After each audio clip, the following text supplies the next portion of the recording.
విశ్వాసులారా, అలసిపోయినట్టున్నారు, కొంచెం భరించాల్సి ఉంటుంది. సంవత్సరానికి ఎన్ని రోజులండి మనకు? 365 రోజుల్లో ఎన్నో వారాలు ఉన్నాయి. వారానికి 7 రోజులు ఉన్నాయి. సోమవారం అని, మంగళవారం అని, బుధవారం అని, గురు, శుక్ర, శని, ఆదివారం. అవును కదా? ఏ వారాన్ని మనము పవిత్ర వారంగా పరిగణించం? ఒక్క శుక్రవారం తప్ప. అవును కదా? సంవత్సరంలో ఏ రోజునైనా పవిత్ర సోమవారం అంటున్నామా? ఏ రోజునైనా పవిత్ర మంగళవారం అంటున్నామా? ఏమంటలేదు. కానీ ఒక్క శుక్రవారంని మాత్రమే పవిత్ర శుక్రవారం. దేనికని ఎప్పుడైనా ఆలోచన చేశారా? 365 రోజులలో ఒకే ఒక్క రోజును పవిత్ర శుక్రవారం అంటున్నాం, గుడ్ ఫ్రైడే అంటున్నాం. ఎందుకంటే విశ్వాసారా, ఆ రోజు కంటూ ఒక ప్రత్యేకత ఉంది. సిద్ధింపచేసినటువంటి రోజు ఈ రోజు కాబట్టి ఈ రోజును పవిత్ర శుక్రవారం అంటున్నాం. Praise Lord, praise Lord. మనలో ప్రతి ఒక్కరికి ఏదో ఒక లక్ష్యం, ఏదో ఒక కోరిక ఉంటుందా ఉండదండి? చదువుకునేటువంటి బిడ్డల కానించి సంసారం చేసినటువంటి కుటుంబ సభ్యుల వరకు, ఉద్యోగం చేస్తున్న వ్యక్తి నుండి అదేవిధంగా ఉద్యోగం చేసుకున్నటువంటి మామూలు ఏదో ఒక పని చేస్తున్న వ్యక్తి వరకు అందరికీ లోకంలో లక్ష్యం అనేది ఉంటుంది. ఆ లక్ష్యాన్ని మనం ముందు ఉంచుకొని మనం ఏం చేస్తూ ఉంటాం? ఆ లక్ష్యం వైపు పయనిస్తూ ఉంటాం. ఆ లక్ష్యాన్ని సాధించడం కోసం విశ్వాసారా అనేక విధాలుగా ప్రయత్నం చేస్తూ ఉంటాం. అవునా కాదా? అవును. లక్ష్యం లేకుండా, ఏ కోరిక లేకుండా ఏ మానవుడు కూడా ఈ లోకంలో జీవించడు అంటలో సందేహం అంటూ ఏమి లేదు. ప్రతి ఒక్కరి జీవితంలో లక్ష్యము, కోరిక తప్పనిసరిగా ఉంటుంది. క్రీస్తు ప్రభు శిలువ యాత్ర వెనుక కూడా ఒక గొప్ప లక్ష్యం అనేది ఉంది. విశ్వాసరా, ఆ లక్ష్యాన్ని ఈ రోజు మనం గుర్తించగలిగితే మన విశ్వాస జీవితము ధన్యమైనట్లే. Praise Lord, praise Lord. ఏంటి ఆ శిలువ యాత్ర వెనుకటువంటి లక్ష్యము? దేవుడు పునీత పౌలు గారికి ఉంటే తిమోతి గారికి రాసినటువంటి మొదటి లేఖలో 2వ అధ్యాయం 4వ వచనంలో మాట పలుకుతూ ఉంటాడు. ఏమనంటే, మానవులందరూ రక్షణ పొంది సత్యాన్ని తెలుసుకోవాలన్నది దేవుని యొక్క అభిలాష అంటాడు. Praise Lord, praise Lord. మానవులందరూ రక్షణ పొంది సత్యాన్ని తెలుసుకోవాలన్నది దేవుని యొక్క అభిలాష. అభిలాష దేవుని యొక్క కోరిక. మరి ఏంటి ఆ కోరిక? ఈ రోజు మీ విశ్వాసారా, మీరు ఎంతో ఎండలో ఎన్ని మైళ్ళు నడిచారు నాకేం తెలియదు, కష్టపడి నడిచారు. అవునా కదా? ఎంతో శ్రమ తీసుకుని ఈ శిలువ యాత్రను ముగించుకొని ఈ రోజు ఈ దేవాలయంలో అందరూ కూడా వచ్చినారు. మీరు చేసినటువంటి ఆ పాదయాత్ర ఏదైతే ఉందో, మీరు చేసినటువంటి ప్రార్థన ఏదైతే ఉందో, అది సిద్ధించాలంటే, అది నెరవేరాలంటే దేవుడు ఈ యొక్క పాదయాత్ర ద్వారా మీ నుండి కోరుకునేది ఏదో అది సిద్ధిస్తేనే. దేవుడు మీ నుండి కోరుకునేది ఏదో అది గుర్తించి అది నెరవేరిస్తే వీటన్నిటికీ ప్రతిఫలం అనేది ఉంటుంది. Praise Lord. మరి ఆ ప్రతిఫలాన్ని మనము పొందుకోవాలంటే, నువ్వు నేను చేసినటువంటి పాదయాత్ర కనుక ఉన్నటువంటి ఆ ప్రతిఫలాన్ని మనం పొందుకోవాలంటే దేవుడు మన నుండి అభిలషిస్తుంది ఏంటో మనం గుర్తించాలి. ప్రప్రథమంగా దేవుడు ఈ శిలువ యాత్ర ద్వారా మన నుండి అభిలషిస్తుంది ఏంటి అంటే, గుర్తుపెట్టుకోండి శిలువ గొప్పతనాన్ని మనం గుర్తించాలి. ఏంటంటే, శిలువలో ఉన్నటువంటి గొప్పతనాన్ని మనం గుర్తించాలని దేవుడు ఈ సమయాన, ఈ పవిత్ర శుభదినాన మనందరికీ కోరుతుంది. ఏంటి ఆ గొప్పతనం? గమనించండి. శిలువ అంటే అప్పటి వరకు గుర్తండి, అందరూ అసహించుకునేటువంటి గుర్తు, ఒక దుర్బలమైన గుర్తు, ఏ గుర్తింపు లేనటువంటి గుర్తు, ఎవరు ఇష్టపడినటువంటి గుర్తు, అందరూ ద్వేషించే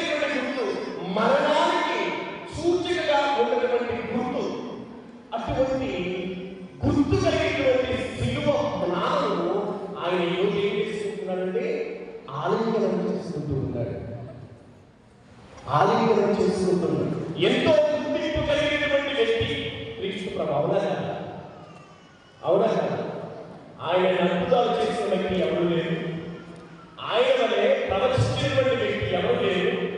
ఆయన వలె మాట్లాడినటువంటి వ్యక్తి ఎవరు లేరు. అప్పటి వరకు గొప్ప వ్యక్తి, ఎంతో పేరుగాంచినటువంటి అంత గొప్ప వ్యక్తి, అంత పేరు ప్రతిష్టలు సంపాదించినటువంటి సత్పురుషుడు, పుణ్యపురుషుడు అయినటువంటి ఒక వ్యక్తి ఏం చేస్తున్నాడంటే అవమానకరంగా గుర్తుగా ఉన్నటువంటి ఒక గుర్తును, మరణముకు చిహ్నముగా ఉన్నటువంటి ఒక గుర్తును, అందరూ ద్వేషించుకునేటువంటి ఒక గుర్తును ఏం చేసుకుంటున్నాడు?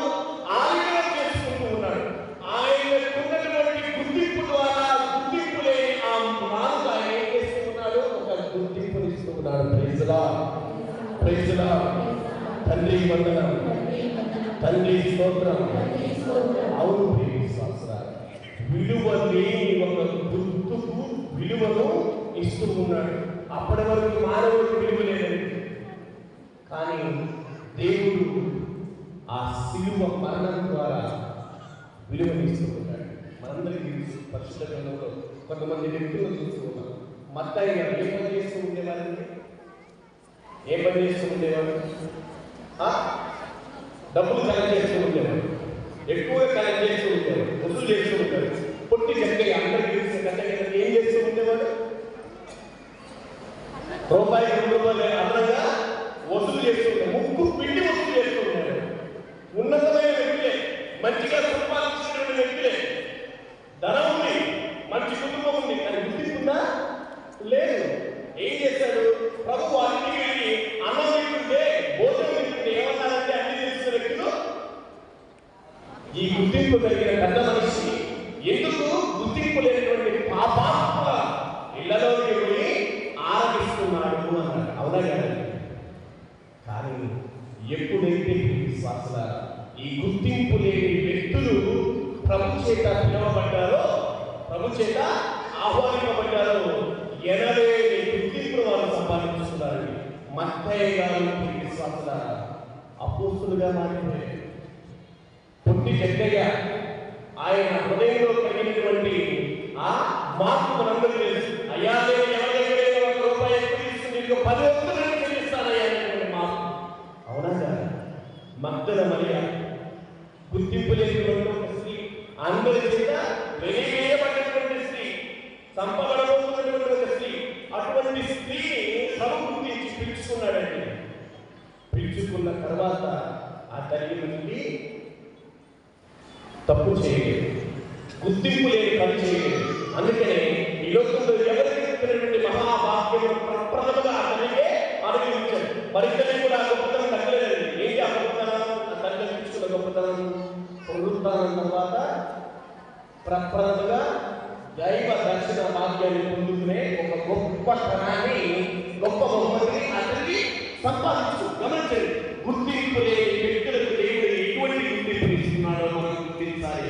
అదే విశ్వాసారా ఈ రోజు మనం గుర్తింపు లేనటువంటి ఒక చిహ్నాన్ని ఎంతో ఘనమైన గుర్తింపు ఉన్న చిహ్నంగా మార్చినటువంటి ప్రభు, గుర్తింపు లేని నా జీవితాలను ఎంతో ఘనమైనటువంటి జీవితాలుగా ఈ సిలువ పాదయాత్ర ద్వారా దేవుడు మలిచాడు.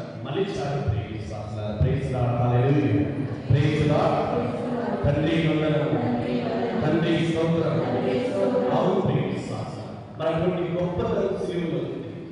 అటువంటి గొప్పతనం సిలువలో మరి ఆ గొప్పతనాన్ని ఈరోజు మనము గుర్తించాలి.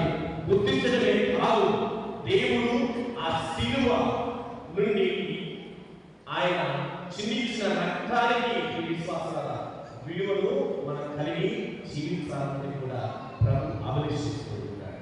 రెండవదిగా ప్రభు ఈ పవిత్ర దినాన్ని ఏం అభిలషిస్తూ ఉన్నాడంటే సిలువలో ఉన్నటువంటి మహత్యాన్ని ప్రతి ఒక్కరు గుర్తించాలని అభిలషిస్తూ ఉన్నాడు. ఏంటంటే సిలువలో ఉన్నటువంటి మహత్యమును ప్రతి ఒక్కరు గుర్తించాలని ప్రభు ఈరోజు అభిలషిస్తూ ఉన్నాడు. అందరికీ తెలుసు ప్రభు ఎంతగా మనందరినీ ప్రేమించి సింహం మానవుడికి ఉన్నాడు. ఆయన ఒక వ్యక్తి అడిగాడు, అయ్యా ఇదిగో నువ్వు సిలువపై ఉన్నావు కదా, ఇప్పుడు నువ్వు నీ ప్రజలు ఎంతగా ప్రేమిస్తున్నావు ఒకసారి చెప్పయ్యా. ఒకసారి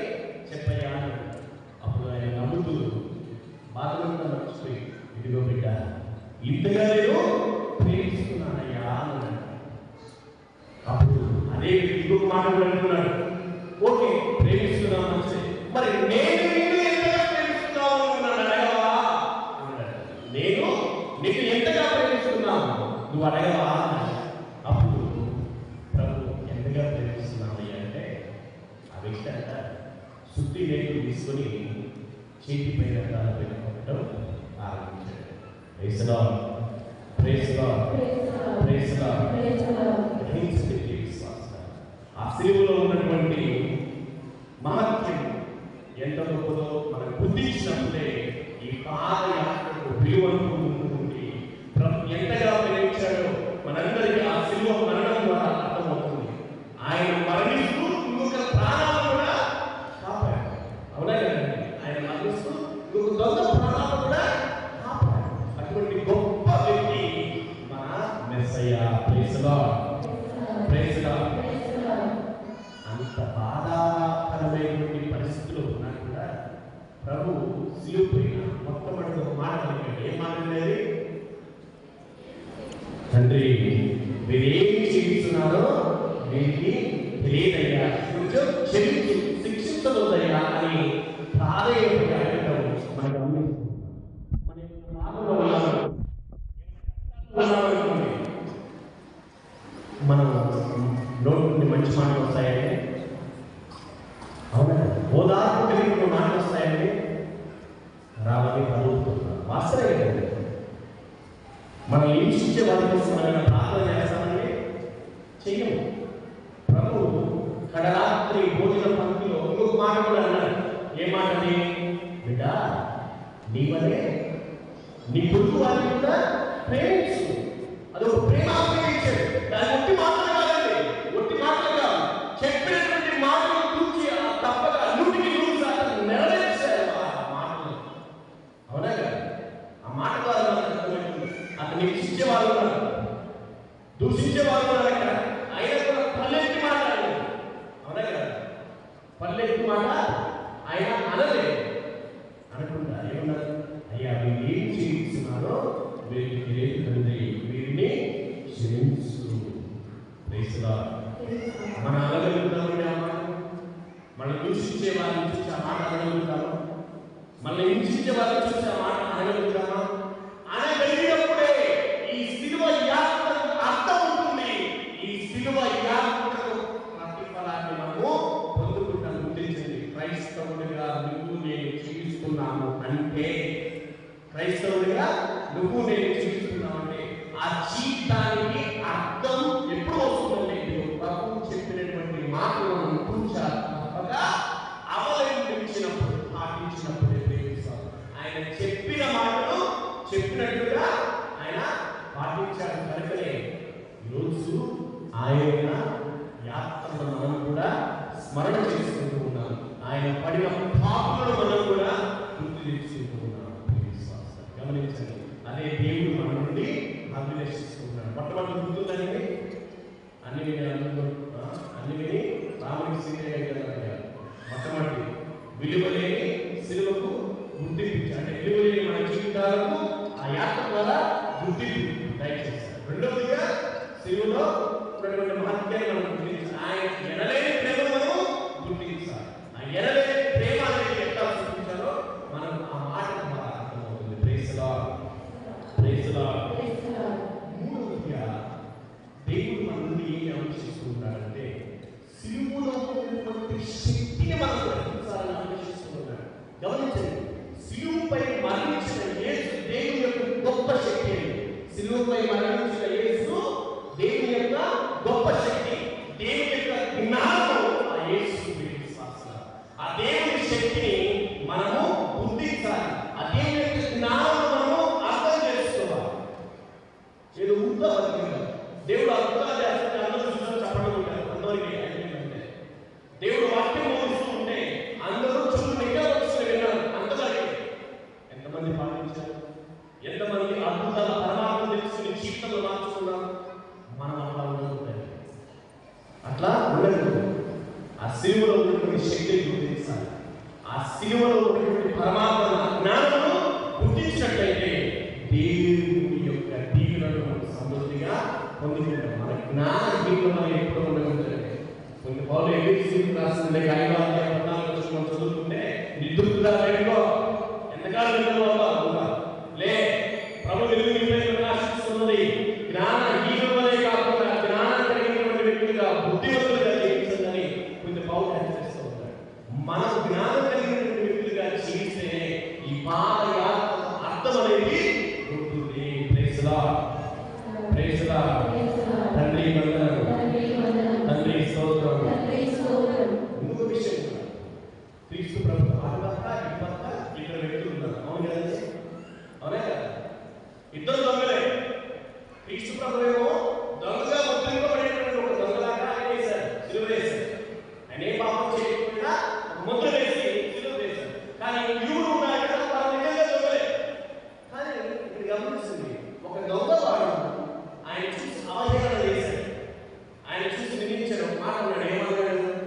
అయ్యా నువ్వు ఎన్నో అద్భుతాలు చేశాడు కదా, ఇప్పుడు కూడా ఏదో ఒక అద్భుతం చేసి నిన్ను కూడా రక్షిస్తూ మమ్మల్ని కూడా రక్షిస్తాయా అన్నాడు.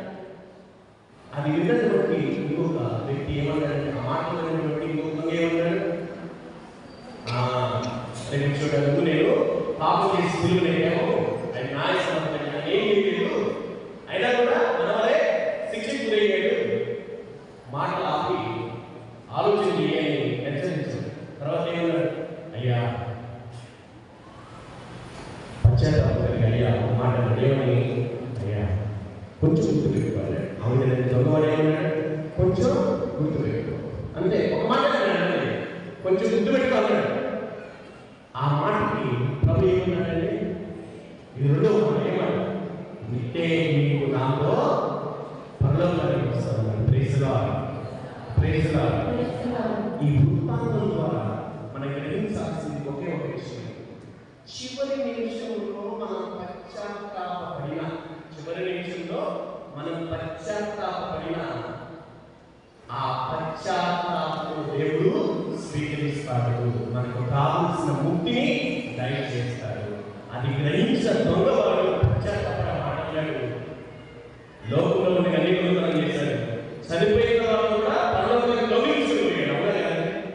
చూడండి, దొంగగానే పరలోకంలోకి మాయ మాటలో పడేసి క్రీస్తు ప్రభు పశ్చాత్తాపంలో క్రీస్తు ప్రభు పడేశాడు.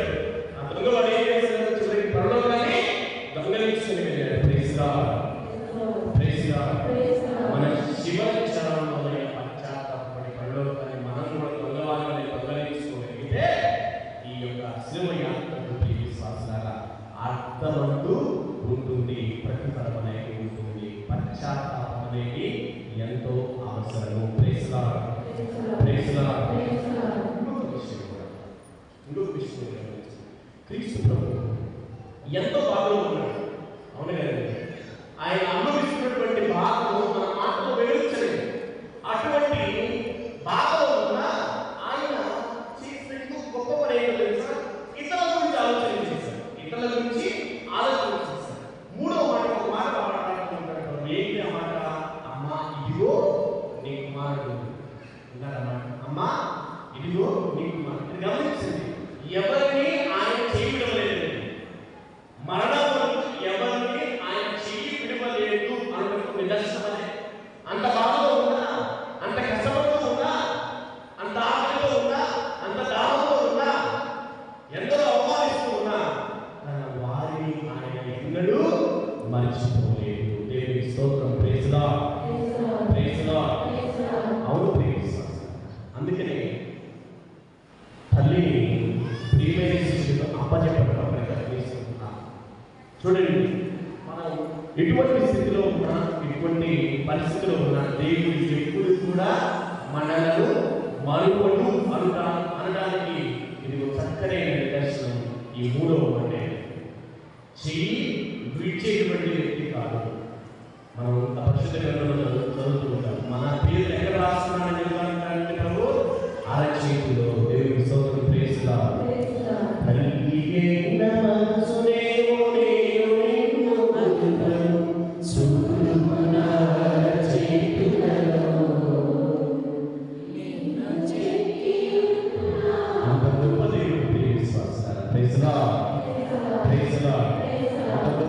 కనుకనే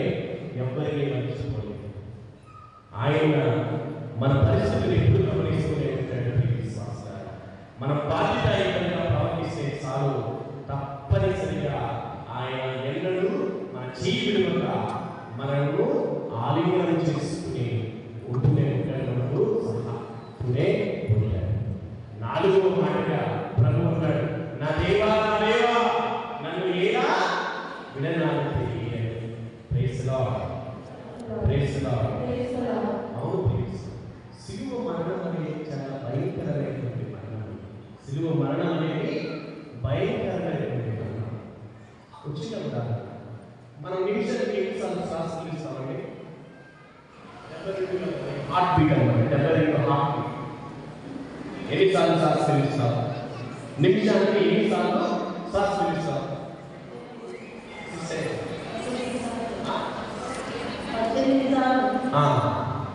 దాదాపు 12 నుంచి 20 సార్లు మనం శ్వాస పీలుస్తాం.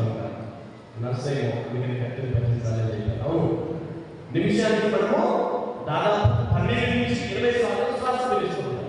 సిలువ వేయబడినటువంటి వ్యక్తి అంటే నిమిషానికి 6 సార్లు మాత్రమే శ్వాస పీల్చగలిగే సామర్థ్యం కలిగి ఉంటాడు. ఎందుకంటే ఈ ఊపిరితిత్తులు అనేవి వేలాది వరకు ఉంటాయి కాబట్టి శ్వాసం తీసుకోవడం చాలా కష్టం.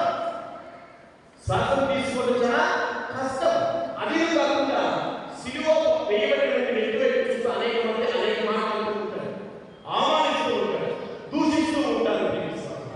మరి అటువంటి బాధాకరమైనటువంటి పరిస్థితిలో శ్వాస తీసుకోలేనటువంటి బాధాకరమైనటువంటి స్థితిలో ప్రభు ప్రియ విశ్వాసులారా, నా దేవా నా దేవా నన్ను ఎలా చేయనాడితివి అని మాట్లాడతారని గమనిస్తూ ఉంటారు.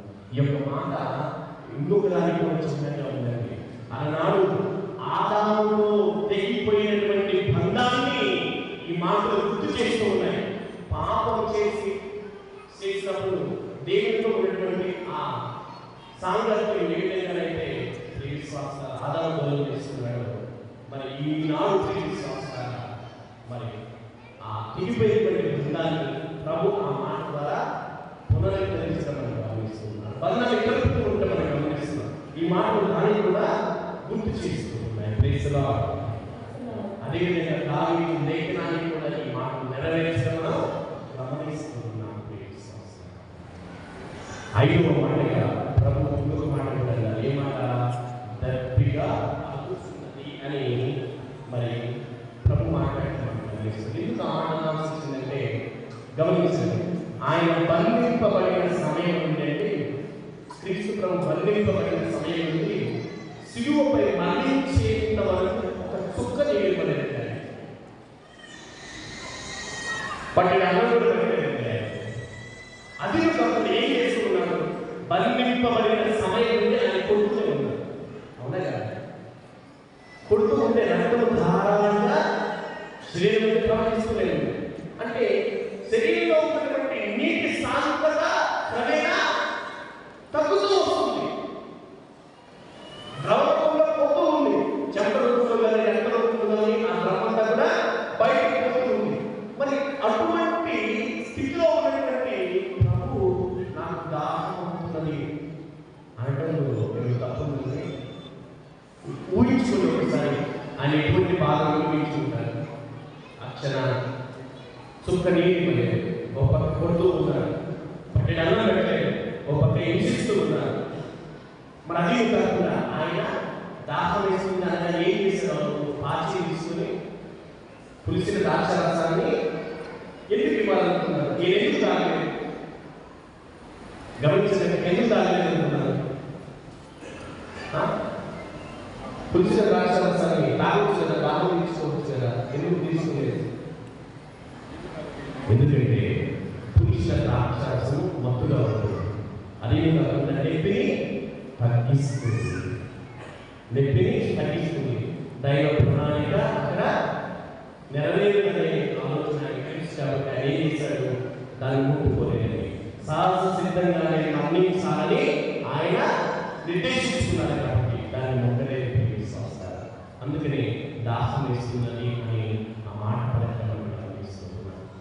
ఆయన జీవితంలో ఉన్నప్పుడు సమన్యాసికి ఒక మాట ఏమన్నాడంటే, బావి దగ్గర అమ్మా నీతో మాట్లాడిన వ్యక్తి ఎవరు నీకు తెలిస్తే ఉత్త మంచినీళ్ళే కాదు ఏమిస్తావు? ఏమడిగానంటే జీవజలము అడిగే కాదనే అంటాడు. మరి జీవ జలాన్ని ఇచ్చినటువంటి ప్రభు ప్రియ విశ్వాసులారా, మన దాహాన్ని తీర్చుకోగలుగుతాడు కావాలి. కాకపోతే అపని చేయలేదు. దేవుని చిత్తానికి తన నుంచి జీవించాడు. మనం కూడా దేవుని చిత్తానికి తల నుంచి జీవిస్తే ఎన్ని బాధలు వచ్చినా, ఎన్ని కష్టాలు వచ్చినా, ఎటువంటి స్థితిలో ఉన్నా తల ఉంచితే తప్పనిసరిగా విశ్వాసాలు దేవుడు అపన్న హస్తాన్ని దయచేస్తాడు, అందిస్తాడు. అందులో సందేహం లేదు. 6వ మాట విశ్వాసాలు గమనించండి. ప్రభు సమాప్తమైనదని అన్నారు. Praise Lord, praise lord.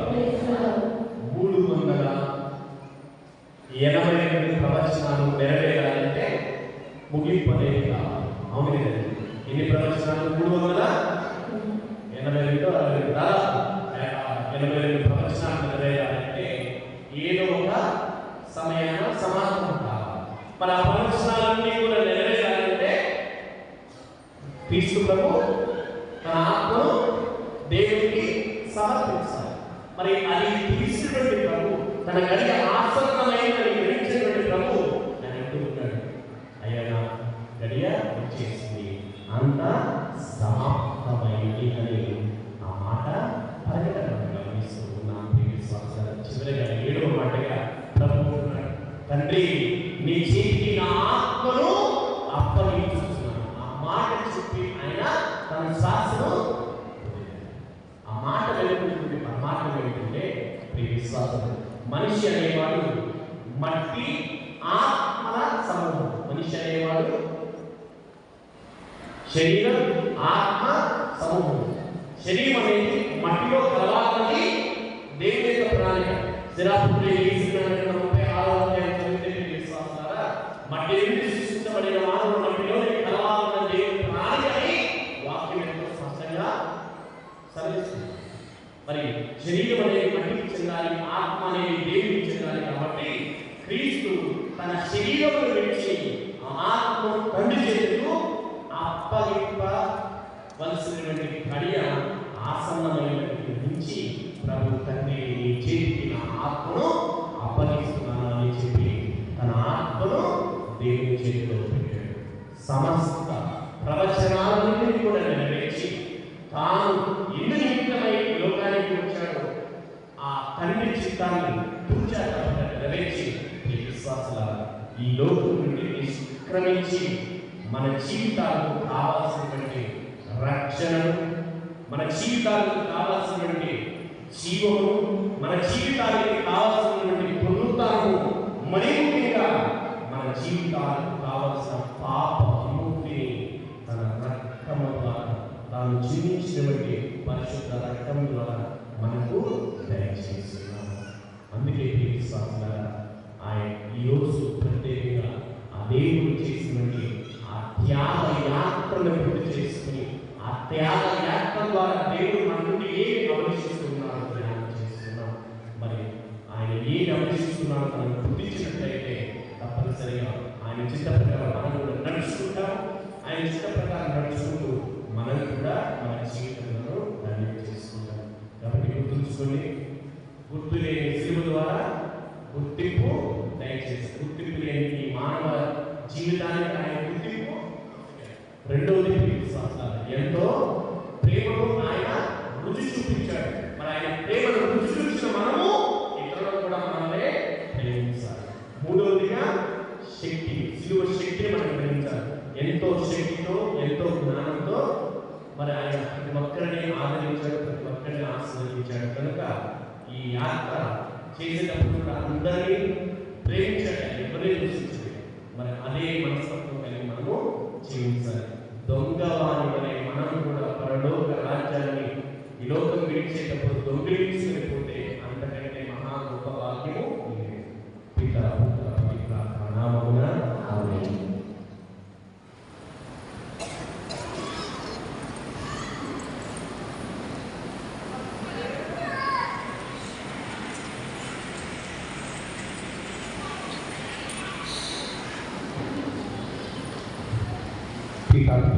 ఆశీర్వాదంతో మన యొక్క శిలువ 7 మాటల ధ్యానం ముగిస్తుంది. సాయంకాలం 4 గంటలకు మిగతా సంఖ్యలు కూడా పాఠం చేస్తే చదవబడుతుంది. ఆ తర్వాత శ్రీవారాధన, శ్రీమూర్తు, దీని సప్తాహ స్వీకరణ అందరికీ ఇవ్వబడుతుంది. అందరూ కలుమొస్తుందాం. ప్రయత్నించండి.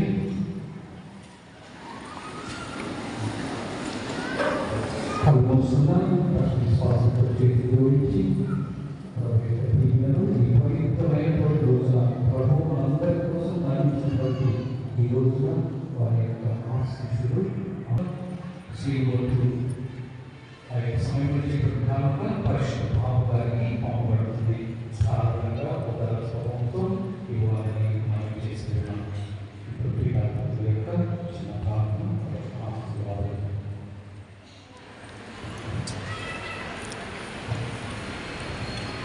ఇప్పటి నుండి శనివారం ఉదయం వరకు మనం ప్రభు యొక్క శ్రమను, మరణాన్ని స్మరణ చేయాలి.